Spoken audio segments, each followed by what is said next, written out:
Bienvenidos a un nuevo capítulo de Shot Financiero. Hoy con nosotros, Santi Bulat. Presenta este episodio AdCap, Grupo Financiero. Somos una compañía con más de 15 años de experiencia. Ofrecemos una diversidad de soluciones financieras orientadas a individuos, empresas e instituciones. Nuestro propósito es impulsar el desarrollo financiero, acercando el mercado de capitales a la mayor cantidad de personas y así contribuir a construir un futuro más equitativo para todos. Seguinos en nuestras redes sociales y conocé nuestras propuestas y servicios.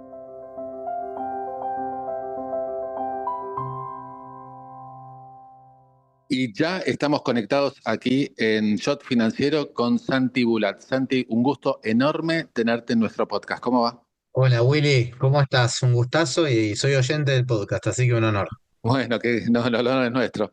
Santi, la clásica pregunta inicial, ¿cuándo te surgió la vocación por la economía? Me imagino en charlas familiares constantes que debes haber tenido con el gran Tomás. Sí, bueno, totalmente. Un poco vino por ahí, mi viejo, un gran economista, muy conocido y todo el tiempo estábamos respirando y hablando de economía. Empecé un poco con la idea de no ser economista para no parecerme a mi viejo, entonces arranqué estudiando, pero me gustaban los números, entonces arranqué estudiando administración de empresas en la UBA y al año ya me estaba cambiando de nuevo a la economía. Después, a medida que fue pasando el tiempo, a mis 20 años falleció papá y medio me fui un poco haciendo cargo por ahí de los proyectos que había, sobre todo en televisión y demás, que era un borreguito chiquito. Yo laburaba en Cohen, en una financiera. Así que bueno, de a poco me fui volcando por ahí a la parte un poco más de medios en ese momento, pero nunca dejé la pata más de o financiera o de consultoría donde estoy hoy. Así que bueno, esos fueron los inicios de la carrera, un poco respirando lo que pasaba y después medio de prepo que la vida me volcó ahí. ¿Y a qué colegio secundario fuiste? Colegio Esquiú, se llama, es un colegio en Belgrano, que ha ido mi madre ahí, así que respetando tradiciones, seguí los pasos. Mirá qué grande. Justo nuestro último entrevistado también fue al SQ, así que no, ¿En mirá serio? que... Sí, sí, sí, sí, sí. Che, Santi, la Universidad de Buenos Aires, ¿qué te pareció la carrera? ¿Cómo la viviste? ¿Qué profesores tuviste buenos que quieras destacar? Te voy a regalar una anécdota, si te parece. Uno de los profesores que tuve no se llevaba bien con mi padre en su momento y básicamente a mí me iba bien en la facultad, creo que tuve una vez un bochazo, pero en general me iba bien, terminé promocionando. Y en esa materia todos entregamos un trabajo práctico inicial que contaba como el 20% de la nota y nadie bochó salvo yo, el único de todos. Y era alguien en ese momento, a mi viejo no lo quería para nada, así que me acerqué y le pregunté si seguía la materia o no, digamos, que me lo diga, que no, digamos, que pongamos las cartas sobre la mesa. Y me dijo, no, bueno, está bien, si estudias te va a ir bien. Y bueno, la terminé promocionando la materia. Y años después me encontré con un ayudante de ellos que me dijeron que sí, que efectivamente había habido Qué saña loco, ¿eh? con el apellido. ¿Qué me Qué gustó? locura. Sí, sí, sí, una cosa de locos. Pero bueno. ¿Qué me gustó en general? La carrera en general me gustó. Mi viejo me había obligado a ir a la UBA. Me dijo, el primer año lo vas a hacer en la UBA sí o sí. Y después, si no te gusta y yo te puedo pagar otra universidad, te pagaré una universidad privada. Pero el primer año quiero que entiendas lo que es que las cosas sean un quilombo, buscarte las cosas por vos solo, ir a cursar y no tener mucha idea de dónde es el aula. Viste, como esas cosas un poco más que te da la UBA, que es un poco más de incertidumbre y aprender a manejarte. Así que eso fue el primer año. Y después a mí me gustó mucho la UBA, la gente que iba y demás. Así que con eso, nada, fue una linda experiencia. Ahora, eh, ¿qué te puedo decir? De materias, dinero, crédito y bancos me gustó mucho. Marcos Dalbianco, profesor. Macro 2 con Damián Pierri me gustó mucho. Econometría me gustó en su momento también. Te diría que esas fueron las mejorcitas. Y después lo que no me gustó que no hubiera es mercado de capitales y cálculo financiero. Esas fueron las materias que para mí tienen que ser obligatorias. Creo que ahora en el plan de estudios se incorporaron, así que eso es una buena noticia. Pero de la UBA salís con muy mal nivel financiero. No, no, no sabés justo este programa se llama Shot Financiero. Salís con mal nivel de finanzas, con lo cual es medio obligatorio hacer una maestría o una capacitación ahí a futuro. Lo que decís, Santi, es increíble, ¿no? Que no haya cálculo financiero obligatorio. Incluso para mí, en secundaria deberías tener algo de matemática financiera, pero bueno, me parece que es una la batalla Absolutamente. que hay que dar. Tú podías salir de economista de la UBA sin necesariamente saber un cálculo de interés compuesto. Y eso es una tragedia. Por suerte ahora creo que está. Así que eso cambió para bien. Santi, te recibís, ¿no? ¿En qué año te recibís? Me recibo en el año 2017, junio de 2017. El día que te recibís y ¿qué decís? Bueno, aquí llegué, bueno, algo estabas trabajando en el interín, qué cambia y en tu carrera ya con el papelito colgado? Trabajé en Coven cuando me recibí, estaba trabajando en Orlando Ferreres. Eh, Mando un abrazo a la gente, aprovecho. Y ahí me tomé un año sin estudiar y ya al toque dije, bueno, quiero hacer una maestría porque quiero aprender justamente de finanzas y quería seguir profesionalizándome. La verdad que me pasó algo bastante loco, que por ahí creo que es una recomendación por ahí para quienes están estudiando economía. Venía como en una máquina y una vorágine de no querer saber demasiado con la facultad y de aprobar las materias. Mi objetivo era aprobar, no tanto incorporar conocimiento, y me volví mucho más nerd de economía después. O sea, yo soy capaz de leer papers los domingos, por ejemplo, de economía que me interesen, cosa que de estudiante no me pasaba porque estaba más en el ritmo de querer aprobar y otra cosa. Así que haber terminado la carrera para mí significó no dejar de estudiar, más bien lo contrario, a disfrutar un poco más el estudiar los temas que más me habían interesado y profundizar en eso.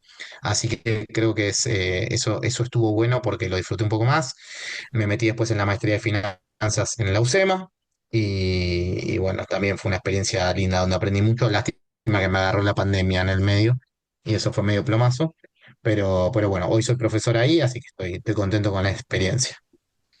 ¿Y qué profesores tuviste en la maestría de finanzas de la UCEMA que te gustaron? Eh, Varios, me gustó mucho José Apena, Lautaro Vélez, me parecieron buenos profesores, Julián Siri, me pareció un buen profesor también, muy exigente Julián. Me debo estar olvidando algunos, pero la verdad que fueron muy, muy buenos profesores, sobre todo para evaluación de José, empresas. Mm. vos sabés que con José cursé la maestría en economía en la UCEMA. ¿En serio? José de apenas sí, José es de Salta, no sé si sabías, José gran Salta. golfista, gran maratonista, y terminó haciendo un posgrado también en la London School of Economics, creo. No sabía que había estudiado ahí, mirá, Sí, sé que pero la hija ahora brillante, está allá. Sí, un genio. brillante, José brillante, sí, sí, sí.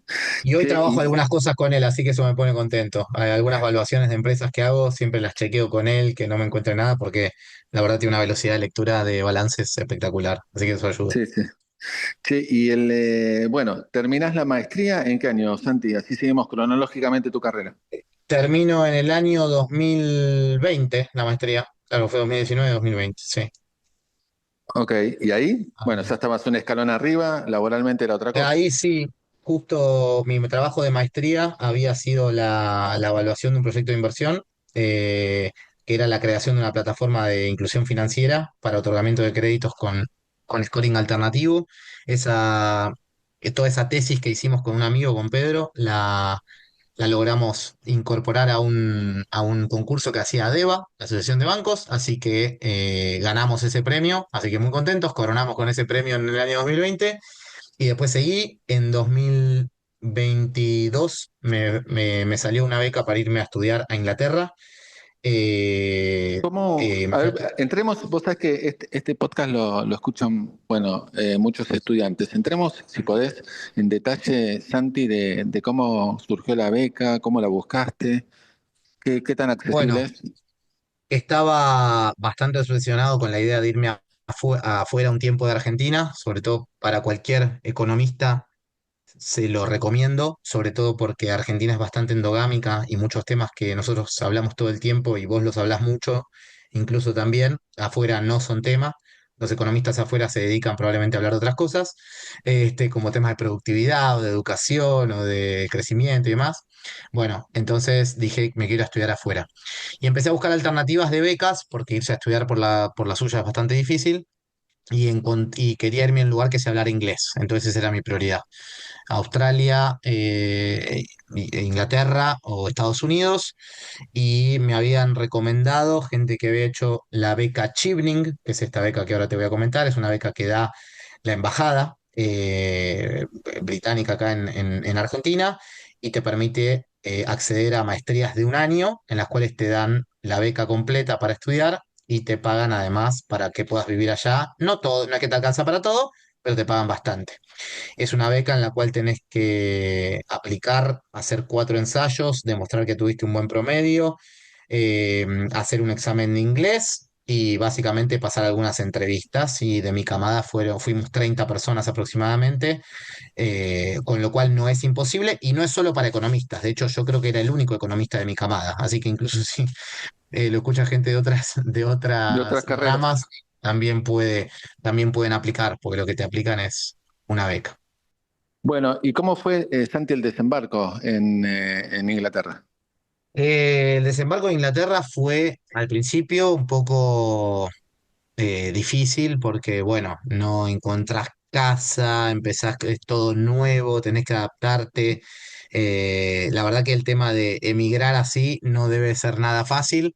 Creo que cuando es para estudiar y demás, bueno, decís es una experiencia corta, no es tan problemático, te lo tomás con más calma, pero nada, al principio es un poco traumático y un poco desorden, pero luego te vas adaptando. Y yo creo que justo Inglaterra en particular es un país muy lindo. Lo que tiene de terrible es el clima. La verdad que el clima a mí fue algo que me ponía loco en algún momento, sobre todo en invierno, es muy, muy duro, hay muy pocas horas de sol. A mí me gusta mucho estar afuera, jugar al fútbol, y se hacía un poco tedioso eso. Pero al inicio, eso, un poco difícil, a medida que te vas acomodando, se va poniendo más lindo todo, ¿no? ¿A cuánto estabas de Londres? Del centro de Londres. Una hora en tren, Ah, estaba en ok. Brighton, así que iba muy seguido, muy, muy seguido a Londres. ¿Y el pueblito Brighton qué tal es? Lo iba a ver a McAllister, porque McAllister estaba jugando ahí, entonces me hice socio del Brighton e iba a verlo jugar a Alexis. Qué Ah, grande. Antes del Mundial. antes del Mundial, claro, O fui sea, lo pionero, tuyo fue un visionario. totalmente. Sí. No, y ahí es un pueblito chiquito, la verdad, bastante trash, te diría el pueblo de Brighton, porque era un lugar de mucha fiesta en su momento, ahora ya está más calmado, pero es muy lindo. Está en la costa, con lo cual tiene gaviotas que son insoportables, por eso el escudo del Brighton es una seagull, es una gaviota. Pero iba mucho a Londres también. Y yo fui a la Universidad de Sussex porque tengo algunos profesores, Oscar Cetrángolo, que hizo la misma maestría que hice yo, bueno, algunos más también que me habían recomendado la universidad como que era muy buena. Así que fui ahí y tuve profesores, la verdad que súper interesantes. Probablemente cualquiera otra universidad hubiera tenido cosas muy buenas, pero no me arrepiento. ¿La adaptación académica te costó o venías bien entrenado con la maestría en finanzas de la UCEMA? No, venía bien y sobre todo te diría algo, yo era de los más grandes. La verdad que cuando uno se va a estudiar afuera, lo más probable que te pase es que como las carreras son más cortas de ellos, las licenciaturas, en general cursás con gente bastante joven, ¿viste? Tienen 21, 22 años, varios que vienen de distintas partes del mundo, que se han ido a estudiar a Inglaterra, pero son carreras cortas que casi todos estudian maestría después. Entonces, de alguna manera, ahí fue, yo quedaba como de los más grandes, los que yo tenía más trayectoria habiendo trabajado, yo y todos los latinoamericanos, ¿no? Que éramos en general los que ya teníamos alguna trayectoria más armada. Y, y entonces creo que el trabajo te daba mucho. Ellos venían muy bien con temas por ahí de matemática, muy de que ni bien salís de la licenciatura te las acordás de memoria. Yo tuve que repasar un poco ahí, pero en temas de macroeconomía yo estaba muchísimo más sólido en términos generales que mis compañeros. Así que eso no fue para nada un problema. Terminé con una muy buena nota.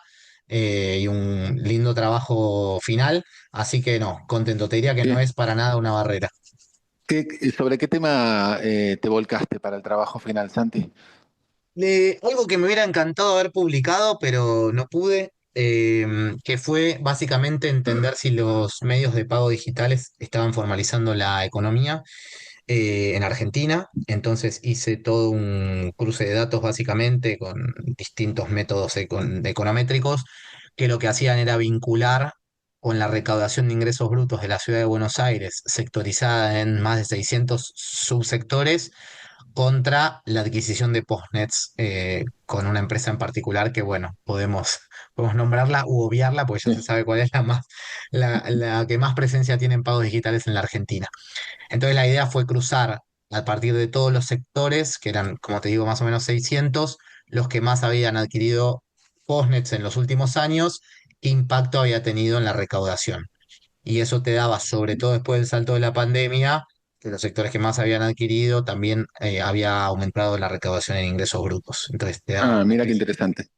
Sí. Y Santi, en esos momentos, estamos hablando de la gestión de Alberto Fernández, en materia económica, Argentina era una pesadilla.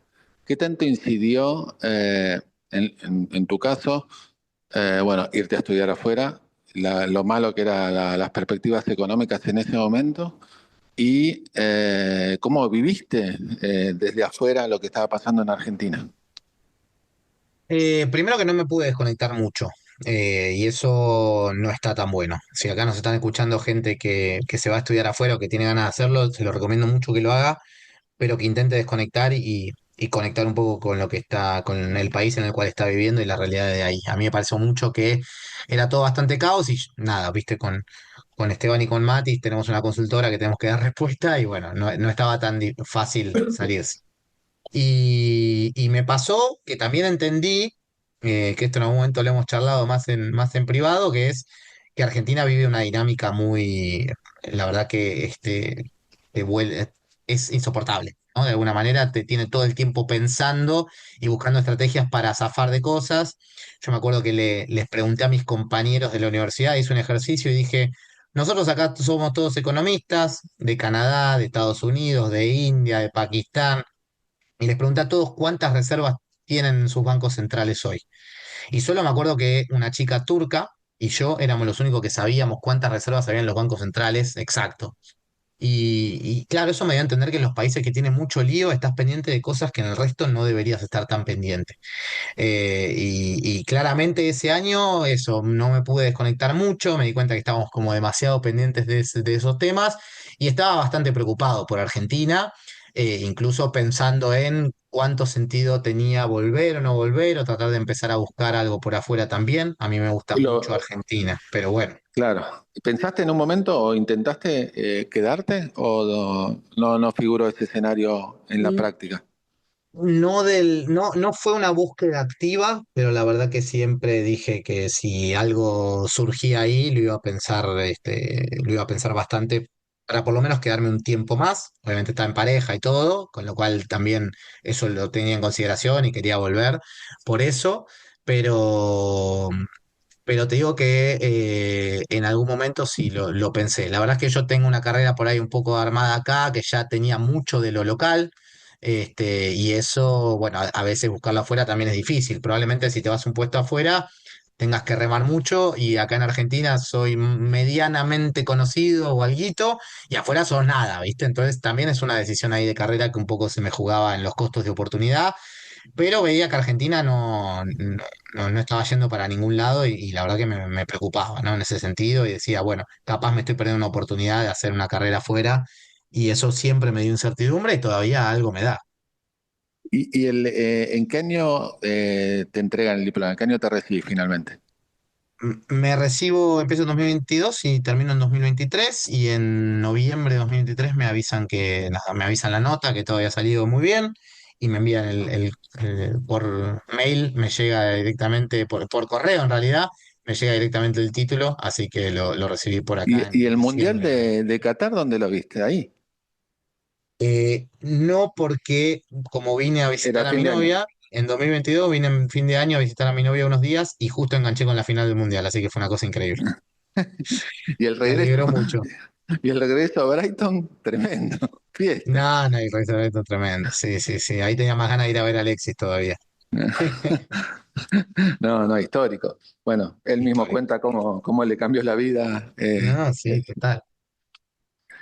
Che, bueno, entonces estamos en principios del 2023, volviendo a la Argentina, Santi, y el fenómeno Milei, ¿cuándo lo conociste? ¿Viste venir que ganaba las elecciones en el 2023? No, la verdad que para nada, no tenía idea de qué podía pasar, veía una sociedad como bastante hastiada, pero bueno, siempre la pregunta y la duda respecto de cuánto iba a querer la sociedad cambiar de verdad, o si era más un enojo con lo que había hasta el momento, más pensando en que podía venir algo parecido al PRO y demás, con Patricia Bullrich liderando, pero no me imaginaba que iba a ganar Milei. Pero tampoco podía creer que Massa fuera a ganar por todo lo que estaba pasando. Digo, no había una variable que agarraras, encima la economía caía, o sea, ni siquiera el shot de consumo que estaban haciendo terminaba sirviendo para algo. Entonces, de alguna manera, creía que eso se terminaba, que cada vez que la inflación era más alta, el giro que tenías que hacer iba a tener que ser más radical, y creo que es un poco por ahí lo que vino a ser Milei. Pero claramente no lo esperaba que fuera que fuera a ganar Milei. Y Y también lo- ahí, viste, veníamos con un Milei que en su momento era más dolarizador, el programa de Ocampo, o sea, no estaba tan claro por ahí hacia dónde iba, hasta que después, bueno, entendimos un poco el programa más de Caputo a medida que fue pasando el tiempo, ¿no? ¿Personalmente lo conociste? ¿Javier? ¿En la previa? Sí. Sí, sí, sí, lo conocí porque de hecho yo, cuando continué el programa de mi padre, mira, te voy a decir que creo que fue una de las primeras apariciones que tuvo, no me la quiero adjudicar, pero una de las primeras en el año 2015. Vino a cerrar un programa con Marina del Poyeto y Fausto Potorno, El Inversor. Todavía está el video en YouTube, se puede buscar. Habló de Adam Smith y se paró arriba de la silla, no, espectacular. Así que Qué lo fenómeno. ¿En conocía. serio? ¿Se paró arriba de la silla? O movió la silla y se paró, hizo algo así que nos quedó a todos grabado porque nos reímos en el momento, porque dijimos, esto está fuera de contexto. Pero lo conocí de ahí, después él vino a la Expo EFI, que es un evento que armamos, bueno, vos lo conocés, un evento que Sí, armamos ahí un en evento consultor. anual que es realmente Exacto, una cumbre económica financiera. tal cual, tal cual. Entonces ahí vino a presentar libros también, así que sí, siempre, y ahora vino como presidente a cerrarlo, así que en ese sentido, no es que chateo ni mucho menos, pero sí lo conocía de antes. Y no sé si coincides, pero mantiene la misma personalidad Sí, yo creía que sí. como presidente que lo que era antes de ser ni siquiera candidato. Sí, yo creería que sí. Bueno, él dijo por ahí que lo que más aprendió en el último tiempo es un poco de política, ¿no? En el último tiempo, que él como, creo que Toto Caputo y Javier por ahí dicen un poco lo mismo, como que no le daban tanta bola a la política y entienden que es importante a la hora de plantearse estos temas o de lograr que las expectativas económicas también encaucen por ahí, que no solo viene de la parte económica, pero en términos generales te diría que creo que la personalidad no cambió para nada, te diría en términos generales, no, no, no. Y contame, una vez que, bueno, volvés a la Argentina, ¿cómo sigue tu carrera profesional? ¿Dónde te desempeñas? Mi carrera profesional, bueno, siguió sobre todo concentrado en los temas de consultoría, que hoy soy socio de la consultora INVEC con Esteban Domecq y Matías Sur. Tenemos un equipo ahí que por suerte Grandes se va economistas los ampliando. dos, ¿eh? Grandes los Sí, dos. son unos cracks, la verdad que son unos cracks. Y aprendo mucho con ellos. Así que medio que seguí por ahí y trabajando bastante para IDEA, que en su coloquio anual, que un poco hacemos la parte más económica y le hacemos el seguimiento por ahí durante el año de ciertos temas que quieran presentar o analizar desde la parte más empresaria. Y después haciendo por ahí apariciones en medios, pero menos, no tan consistentes como lo fueron antes de irme a estudiar afuera, que ahí estaba un poco más en La Nación, bueno, a vos te veía todos los días prácticamente. Eh, que bueno, eso bajé un poco y estoy con un programa en Neura con Alan Suchovic, el hijo de Claudio, que hacemos una vez por semana, pero viene un programa bien financiero, económico, hablando a los que están en tema, básicamente. Así que sigue un poco por ahí, te diría, y hoy hablando mucho dando mucha charla por el país, viste, conociendo un montón de sectores, así que me está gustando por dónde viene ahora, aunque es un poco desgastante, me gusta la carrera. O sea, entre el periodismo económico y la consultoría, hoy te volcás de lleno, o te gusta y es lo que más te despierta pasión, la consultoría económica.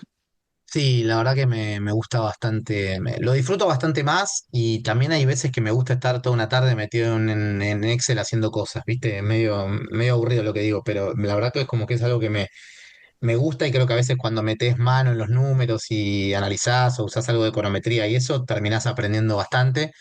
Y esto que te digo de estar recorriendo mucho el país y de conocer las distintas realidades, te juro que cuando vas a Tierra del Fuego o a Neuquén o a Tucumán o en la provincia de Buenos Aires, las realidades son como si estuvieras en países diferentes. Tenemos un país gigante que en Europa te pasaba que te ibas de viaje de un lado a otro y te parecía que, bueno, son 2 horas y ya estabas en otro país. Acá, viste, te mueves 2 horas y por ahí no llegaste ni a un tercio de hacer el país, ¿no? En avión. Entonces, en ese sentido, creo que es muy grato y me gusta mucho esto de tratar de entender la economía más de manera federal, digamos. Y Santi, me encantaría conocer tu opinión, dado que estuviste adentro y sos obviamente re idóneo. ¿Cómo ves al periodismo económico en Argentina? Bueno, Willy Laborde es un crack, el resto, viste, después. No, no, no, en serio, porque quiero, quiero ver cómo lo ves, porque la verdad que a veces uno ve cosas que son muy buenas y otras veces ve cosas que son muy malas. Te diría que eso, sí, me parece que hay, tal cual. Me parece que hay mucha heterogeneidad. A veces lo veo medio, me pasa de verlo medio simplista en algunos análisis o más de querer tirar alguna. Por ahí también es lo que te exige un poco el mundo, ¿no? O la vertiginosidad que tienen hoy los medios, que más que nada te exigen hablar más de bombas o de títulos muy picantes y qué sé yo, que lo que vos podés analizar realmente. Entonces tampoco creo que es posible exigirle al periodismo por ahí hacer un análisis tremendo de un tema que después sea completamente aburrido porque no te lee nadie. Entonces también una tensión permanente entre ser atractivo, digamos, para el oyente, pero no dejar de ser técnico. Y yo creo que ahí hay algo, sí, hay un trade-off permanente. Pero te diría que lo que sí veo es que estamos muy en una dinámica de hablar siempre de los mismos temas, que probablemente sea lo que atrapa, pero muy de precios todo el día o si el dólar todo el día, y creo que hay como un montón de temas que no están siendo abarcativos. De hecho, si vos ves el periodismo por ahí más afuera de Argentina, también haciendo este comparativo, el periodismo es mucho más business que macro, si se quiere. O sea, macro no hay Exacto. tanta. Claro, eh, noticias de empresas más que Exactamente, la macro. exactamente. Por ahí hay alguna noticia de algún indicador que sale en el momento de la Reserva Federal o algo así, pero es más bien una cosa mensual. Acá no hay día que no hables del dólar y el riesgo país. Por ahí es lo que te demanda Argentina y no hay mucha necesidad de salir de ahí, pero creo sí que hay un mundo de temas de negocios y de nuevos vínculos y de money, sobre todo de los nuevos sectores que hoy están traccionando un montón, que se habla menos, ¿viste? No está en agenda una inversión en San Juan que van a hacer no sé, en el próximo tiempo para buscar cobre de no sé cuántos miles de millones de dólares, ¿viste? Y por ahí es una noticia que va a cambiar un montón de cosas de la realidad y está mucho más en agenda lo otro. Obviamente, digo, con la macro estabilizada quizás sea otra historia, pero noto que hay eso, como un faltante por ahí de algunos temas en general. Y Santi, ¿y cómo estás viendo el plan Milei? Que, bueno, ya pasaron las elecciones legislativas, viene segunda mitad de gestión por delante. ¿Qué le contás a los clientes de la consultora? No, en términos generales, digamos, creemos que es un programa que hizo muchas de las correcciones que la economía te demandaba. O sea, vos decías, bueno, el déficit fiscal ya no era posible. Riego País cuando sube Milei era 2000 y pico de puntos, inflación prácticamente en 200 y pico y reservas netas en menos 12.000 millones de dólares. O sea, ya las tres fuentes que tenías para poder financiar el déficit fiscal estaban agotadas, con lo cual creo que lo inicial y el principal ancla del programa fue fiscal, sí sigue siendo fiscal. Y en ese sentido me parece que es lo más relevante de todo y hay una convicción de seguir. Y creo que eso es la nueva historia que puede contar Argentina para ganar credibilidad de nuevo. Argentina está en una especie de sobrereacción, si se quiere. Hoy Latinoamérica no está yendo a buscar superávit fiscal y Argentina sí, porque tiene que recontra demostrarle al mundo que está comprometido. Después te diría que en la parte de precios relativos se ordenó mucho. Argentina tenía un problema no solo de inflación, sino de distorsión de precios. Había cosas que no valían nada como las tarifas o las prepagas o el combustible, que ahora se ajustaron, y eso obviamente genera menor ingreso disponible para las familias en general o para las empresas, pero ordena mucho más los precios relativos, entonces la desinflación tiene muchas más chances de éxito. Veo una actividad económica sí muy heterogénea. Ahora justo vimos el dato de septiembre que dio levemente positivo, pero con muchos sectores que todavía están bastante deprimidos en términos generales, sobre todo pensando en industria, construcción y comercio. Y te diría que lo que más está traccionando es minería, oil and gas y actividades inmobiliarias, servicios basados en el conocimiento, que viene muy bien. Entonces es como una Argentina que empezó a ordenarse mucho en lo macro, de los cuales algunos sectores obviamente iban a sufrir más que otros y es un poco lo que está pasando. Y para mí la pata floja sí es el tema de reservas, que obviamente el punto de partida fue horrible, pero hoy no lo veo que esté recomponiéndose a la velocidad por ahí que te va a demandar, porque en algún momento te va a volver a demandar, que Argentina va a empezar a tener tensiones cambiarias nuevamente, hasta por hechos políticos, ni siquiera por un shock externo, que todavía no sabemos si puede pasar. Ya en 2027 hay elecciones y un Banco Central sin reservas, evidentemente va a volver a tener exigencias para no tener crisis cambiaria. Entonces creo que esa parte, pero no solamente correspondiente al gobierno de Milei, sino a los gobiernos que sigan después, es la que le está faltando, me parece, al programa de acumular y dar algo más de certidumbre en el escenario cambiario. ¿No, no pensás que en los economistas en general hay un déficit que es que no pocos, no sé si muchos, pero no pocos, saben de mercados financieros? Y yo recuerdo economistas que supieran de mercados, ahí no veo que sean la mayoría. No, en tu caso es un activo eso, porque dominas mucho el mercado financiero. ¿Cómo ves ese fenómeno de que hay que saber mucho de mercados para ser también un buen economista? Yo creo que es fundamental entender de mercados, y es más, le meto estudio, leo bastante, analizo bastante y te digo, todavía no me siento demasiado idóneo en la materia, y me encantaría seguir aprendiendo todavía más del mundo financiero.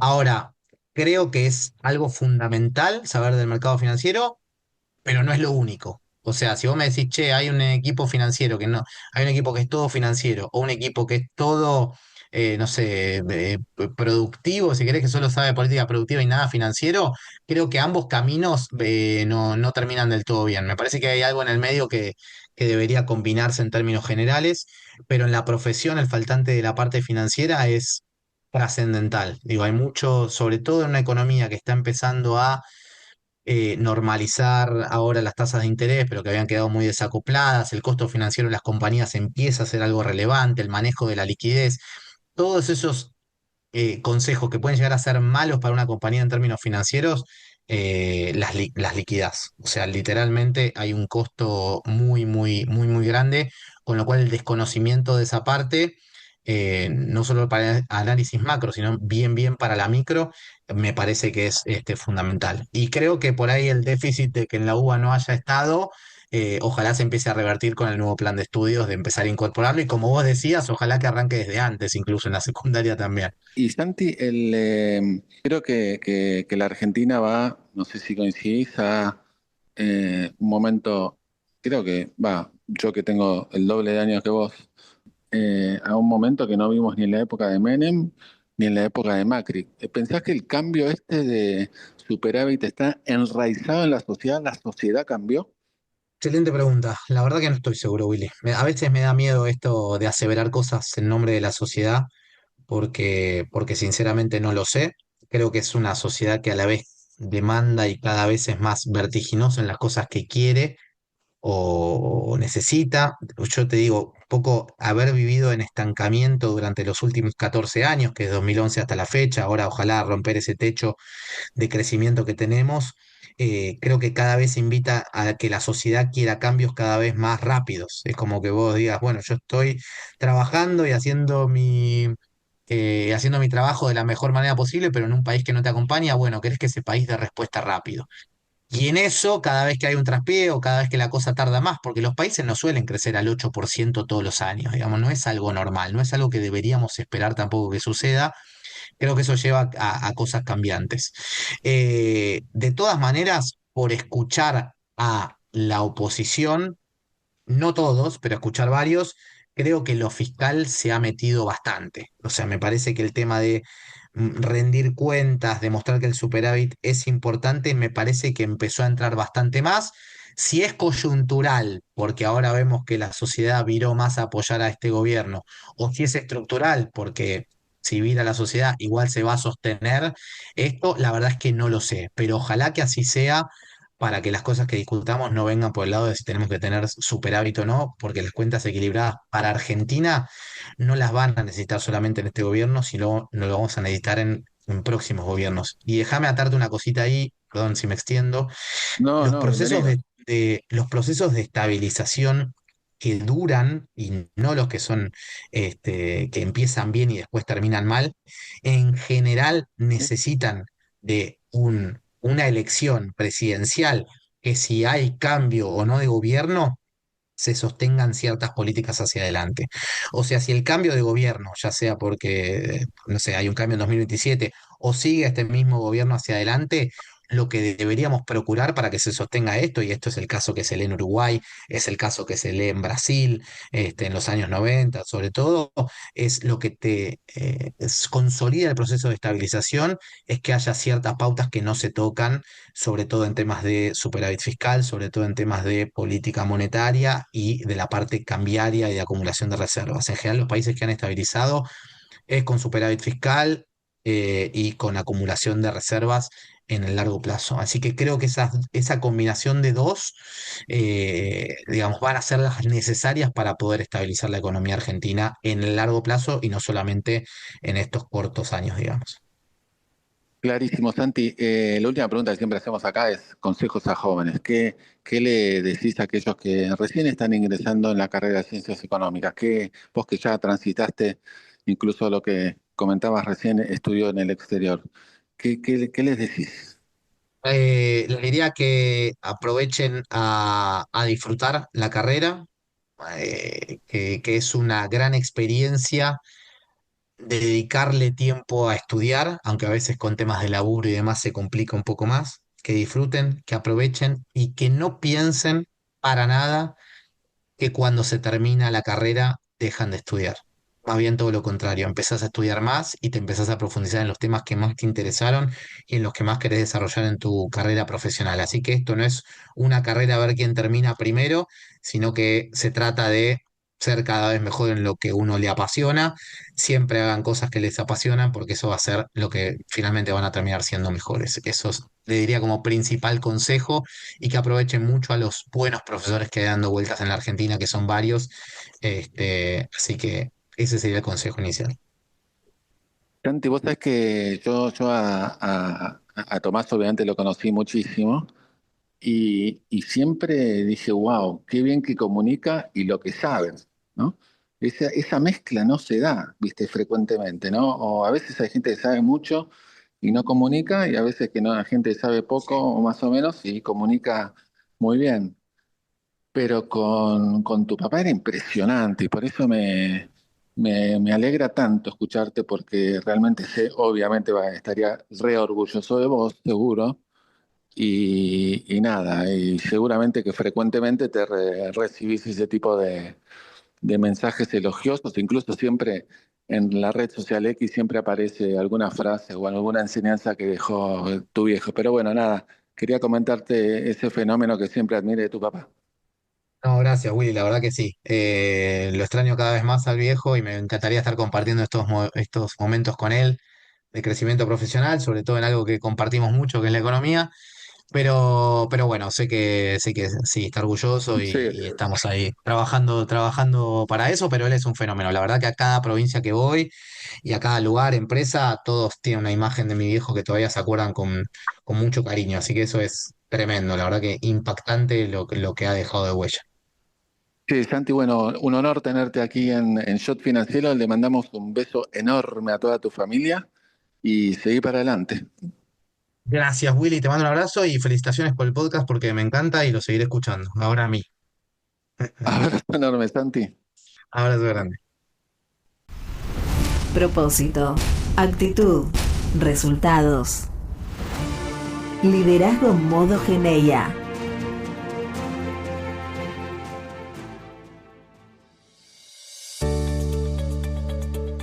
Hasta aquí la entrevista con Santi Bulat.